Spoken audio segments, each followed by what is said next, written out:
Ya estamos de regreso y como mencionamos a inicios del programa, vamos a tocar un tema sumamente importante, la importancia de las emociones en el proceso de aprendizaje. Y para hablar de este tema está con nosotros Hernán Ocampo, especialista en neuroeducación y director general de la Escuela Pedagógica de Lima EPL. Bienvenido, ¿cómo estás? Un gran gusto, Christopher, Úrsula, Nicolasa. Hola, ¿cómo estás? Nos volvemos a encontrar. Vamos a recordarle a nuestros conectaditos que pueden llamarnos al 619-0781 y al 619-0784 o hacernos sus consultas a través del WhatsApp 988-710-947. Nicolás. Sí, ahora sí, vamos a ver.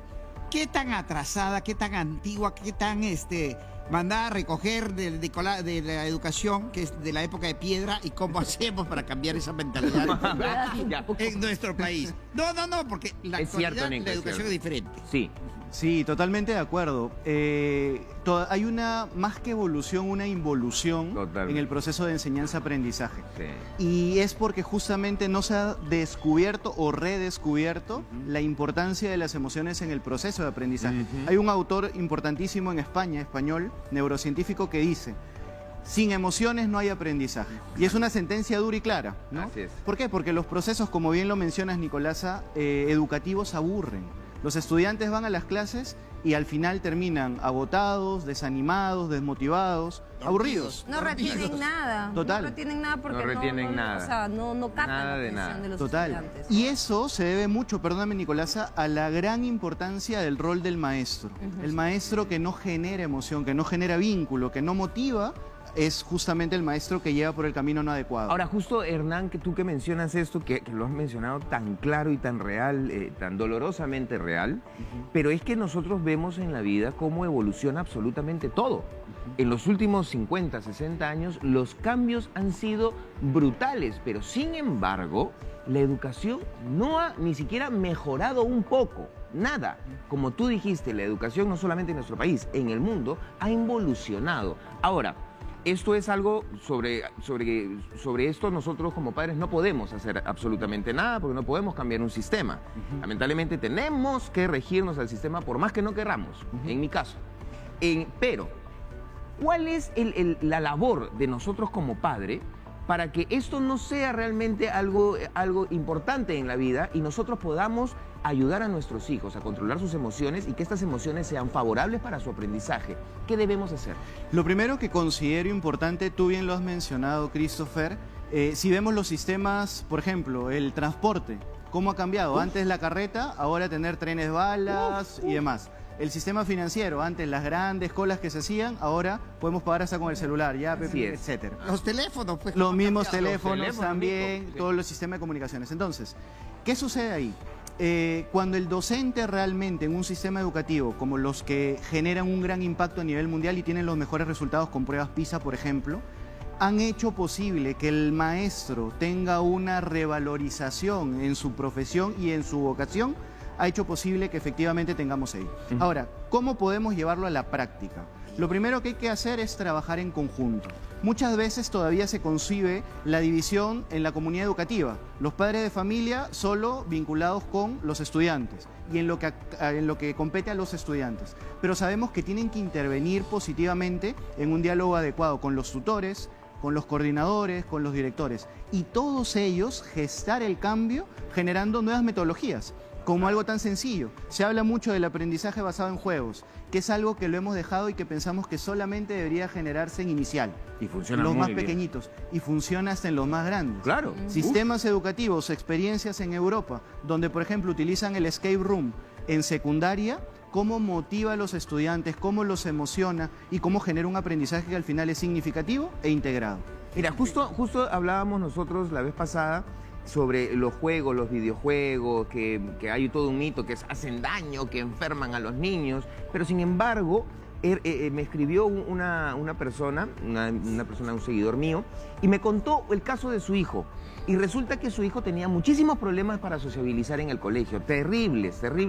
Bullying que él hacía, bullying que le hacían, entonces fue un tema bastante tedioso para los padres. Hasta que de pronto el niño empezó a jugar con amigos de manera virtual. Y empezó a aprender a sociabilizar por intermedio del juego. Hoy por hoy, el niño no tiene ningún problema en el colegio, pudo restablecer las relaciones que había roto con algunos compañeros, y todo fue a raíz del juego. Y acá viene, ¿por qué digo esto? Porque lo que tú acabas de decir es sumamente importante. Si nosotros aplicamos el juego, no solamente para los niños, también para los adultos, es mucho más rápido que nosotros aprendamos y que nos quede. Porque finalmente el sistema de educación es un sistema no de aprendizaje, sino de retención.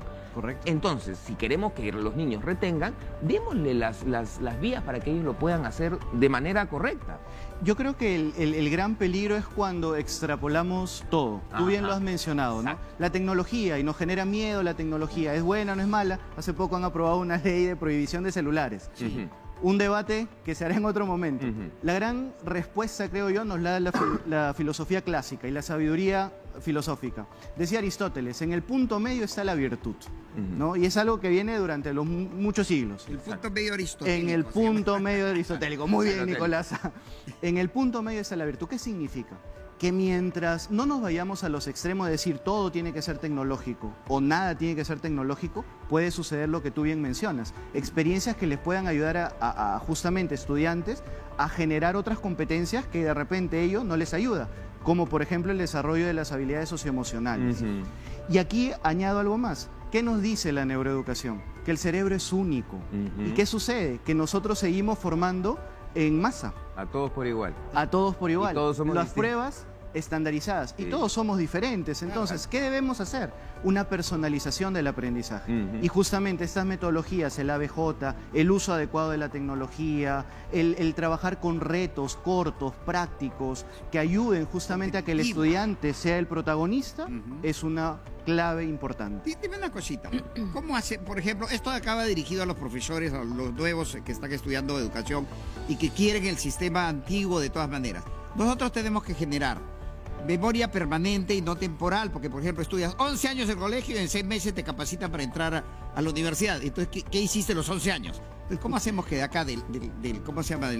Del frontal pase acá al cerebro primario para que sea memoria permanente? ¿Cómo hacemos? ¿Qué les hacemos para que esa información pase al cerebro primario? Me ha sorprendido con lo que mencionas, Nicolás, porque es una reflexión muy profunda pero importante. Yo creo que hay 3 tips claves que nos aportan la neuroeducación. Sí. Primero, el vínculo. El vínculo. La alegría y la sorpresa. Es lo que nos enseña la neuroeducación de una manera muy práctica y que lo podemos generar nosotros como padres con nuestros hijos, los docentes con los estudiantes. ¿Qué significa el vínculo? Crear un ambiente emocionalmente estable y seguro. Y esto es importantísimo. Claro. ¿Por qué? Porque si el docente genera un rechazo desde el inicio, lo que va a hacer es bloquear el cerebro del estudiante. Y a veces pasaba, no sé si recuerdan, a ver, el profesor de matemática, el más serio, el que más trabajo te dejaba, entonces automáticamente... Todo queda en el frontal. Exacto, nos indisponía a poder tener una relación adecuada. El vínculo es clave. Entre docente-estudiante, entre estudiantes y entre la comunidad educativa. Lo segundo, la alegría, que engloba todas las emociones. Mientras más los hagamos disfrutar del proceso, y no solamente el docente hablando, porque ahora todo el conocimiento está en internet. Sí. Entonces, la figura del docente como mediador es clave. Y lo tercero, el factor sorpresa. Si logramos clases efectivas con sorpresa, por ejemplo, la vez pasada una maestra me contaba, tenía la clase sobre el tema de la cultura de bailes típicos peruanos. Okay. ¿Qué hizo la maestra? Se fue justamente Con con un toda la traje típico. vestimenta. Los estudiantes no se lo esperaban, entró y eran estudiantes de secundaria. La vieron y se impactaron de ver a su maestra así, tan comprometida con ello. Luego, después de semanas, preguntó sobre justamente lo que habían aprendido en clase y todos lo recordaban. Qué obvio, Y es que, claro, ahí es donde fue tan chévere y tan impactante que todo lo que esa profesora les dio en esa clase, todo les quedó acá.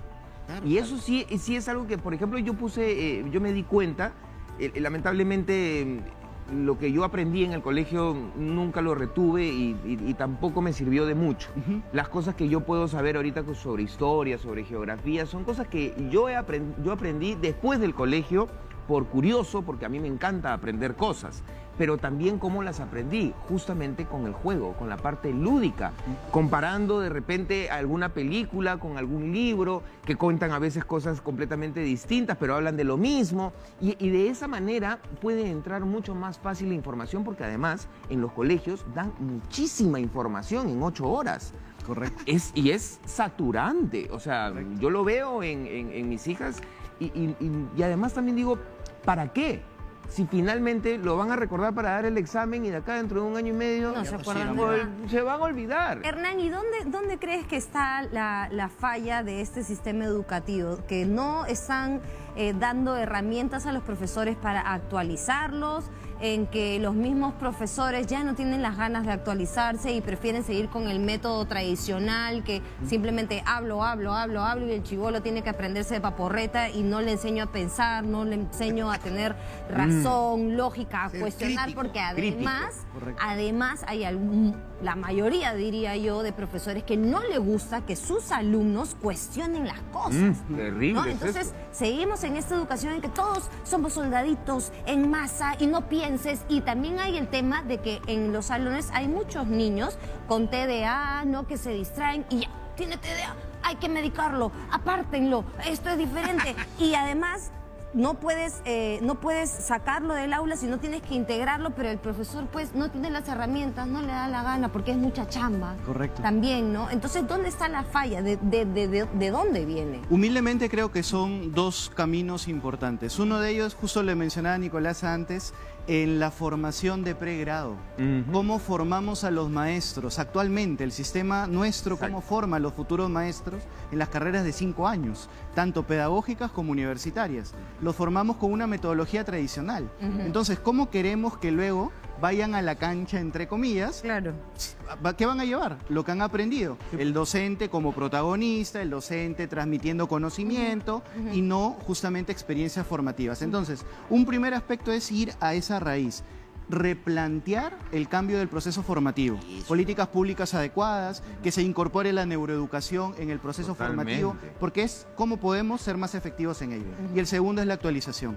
Lamentablemente el docente no se actualiza, por dos motivos. Por el factor tiempo que bien decías, Cristo, es muchísimo tiempo que están en aula. Sí. El docente tiene sus 8 horas, tiene más trabajo que se lleva a casa. Eso. ¿Qué más hace Las luego? tareas. Claro. ¿No? Entonces ya no le queda tiempo ni ganas para seguir aprendiendo, capacitándose, actualizándose. Entonces, estos dos puntos son claves. Y por tanto yo creería que tiempo no es calidad, no es sinónimo de calidad. No. Pueden pasar mucho tiempo y no necesariamente, como vemos, aprenden. Ahora, Hernán, esto también de lo que tú mencionas y me ha hecho pensar muchísimo sobre esto, porque es un tema que yo cuestiono mucho, pero este principio, el principio del colegio fue para formar empleados. La grande industria crea el colegio para formar empleados. Ahora, este principio se ha repetido década tras década hasta el día de hoy. Ahora, ¿cómo poder, yo, y me pongo como un ejemplo, ¿no? Yo que no estoy a favor de este sistema, yo que no me gusta además este sistema porque lo he experimentado, lo he vivido y no me ha sido muy útil. Si tengo un hijo que tiene las mismas características que yo, ¿qué debo de hacer? ¿Debo seguir sometiéndolo a este sistema de educación o debo buscar otras herramientas que a mi hija, a mi hijo, lo ayuden a poder desarrollarse y poder crecer sanamente? Porque el aprender, el estudiar, tienes que madrugar, tienes que tomar café, eso no es sano. Eso no es sano. No puedes dormir 5 días porque tienes examen y presentar la tesis, eso no es sano. Eso por donde lo quieran ver, de sano no tiene nada. ¿Qué hacer como padre? Yo creo, humildemente también, que, y lo digo porque si no luego aparece la crítica también. Sí, mucho. Está bien. Está bien que critiquen. Que de alguna u otra manera lo que hay que lograr es buscar estos colegios que sí están tratando de ir más allá, que sí lo hay. Sí, Felizmente. son Ay, pero son caros. Ahora, Carísimos. eso es la gran preocupación Sí, también, sí, que sí. son muy caros. muy caros. Entonces, lo segundo es tratar de impulsar políticas públicas, que es el camino más largo, Sí, más sí, lento, sí. por los intereses políticos que Exacto. aparecen también, lamentablemente, ¿no? Lo tercero es impulsar el trabajo con maestros, que es lo que tratamos de hacer, ¿no? Generar espacios formativos que puedan ayudar a los maestros a ello. Y lo tercero, diría yo, el soporte familiar.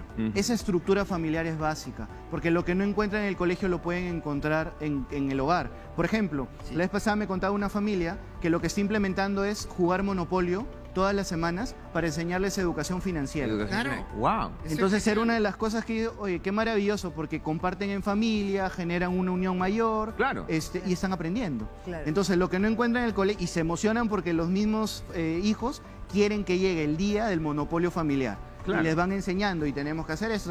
Entonces, eso es un aspecto importante mientras que se va lo otro dando, ¿no? Que es el camino más largo y que esperemos pronto pueda... Pero Pronto pueda yo suceder. Quería comentario ahí, que son las tareas, las benditas tareas, ¿no? Es como que yo trabajo en el banco, trabajo 8 horas y a la hora que salgo el gerente me llama y me dice, llévate estos papeles porque los revises en tu casa. Y están invadiendo mi espacio personal, familiar y todo.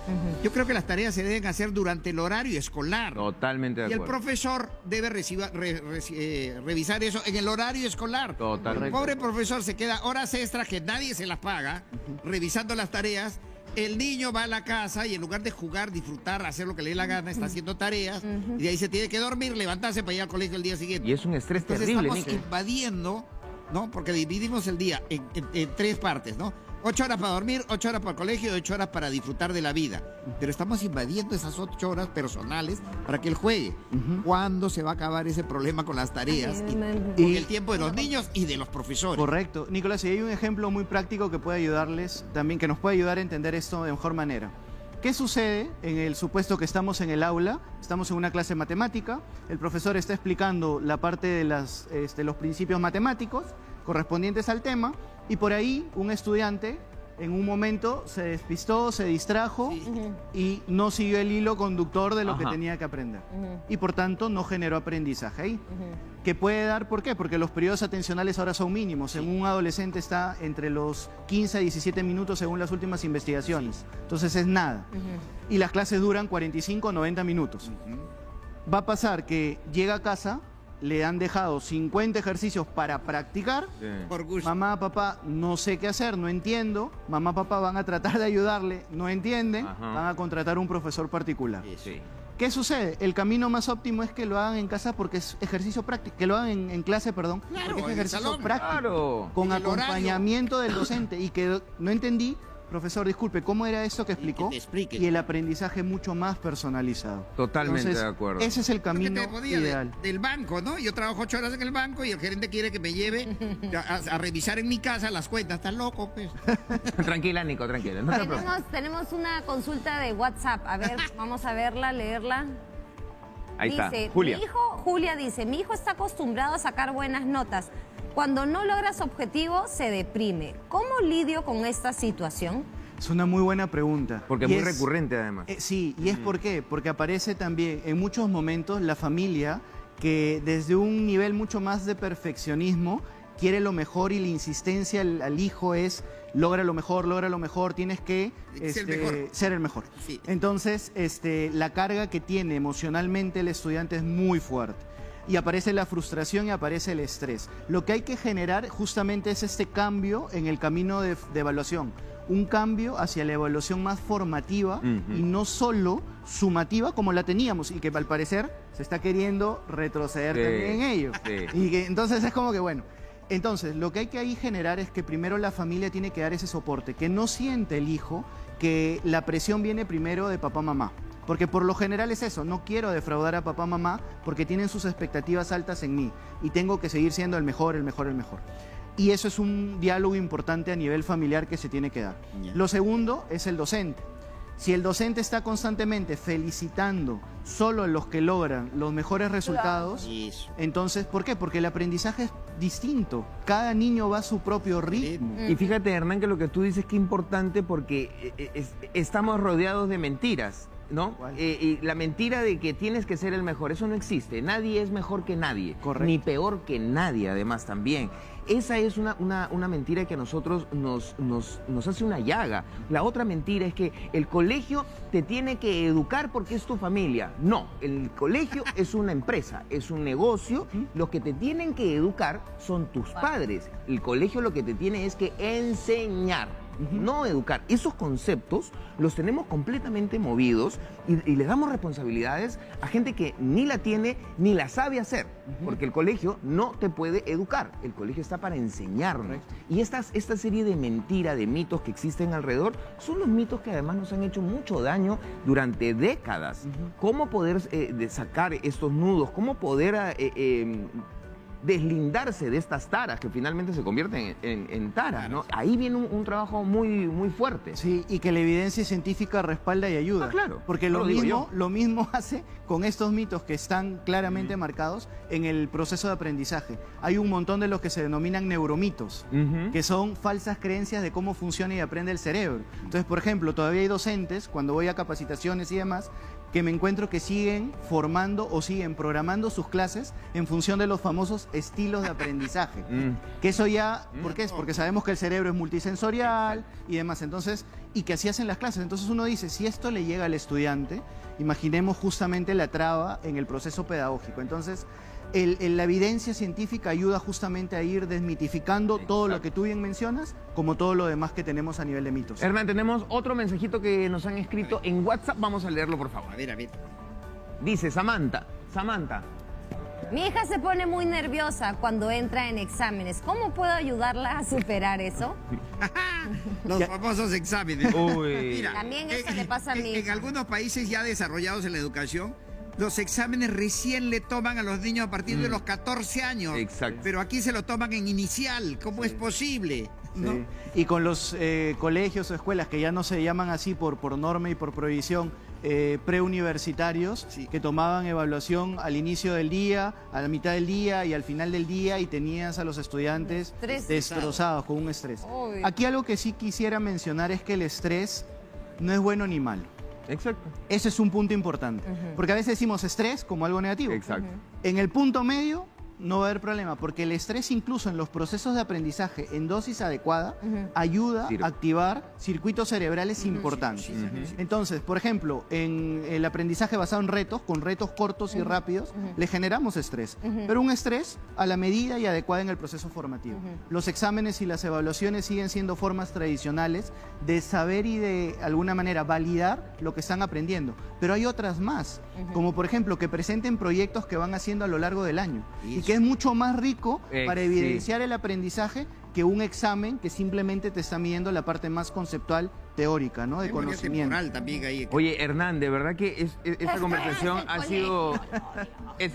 ha sido un placer que yo diría, me encantaría que tenga una segunda parte porque es un tema sumamente extenso además. Hasta una secuencia para Hasta ti. una secuencia incluso. Pero Hernán, me gustaría también que le des a la gente que nos está escuchando en casa 3 tips que les puedan ayudar en todo esto que además muchos padres presentamos. Lamentablemente para nosotros el colegio es un problema. Sí. Claro que sí. Y también para Nicolás. los profesores que quieren actualizarse. Hay muchos que Porque hay quieren muchos, actualizarse, muchos pero no que saben quieren. dónde. Dale todo. Claro que sí. El primero es que hay que aprovechar en entender que cada estudiante es único y que cada estudiante tiene su propio ritmo de aprendizaje. No quememos etapas ni queramos que nuestros estudiantes o hijos con 3, 4 años ya quieran leer porque el hijo de la vecina ya lee. Dejémosle y démosle su espacio para que cuando le corresponda con todo el apoyo socioemocional adecuado, lo va a hacer.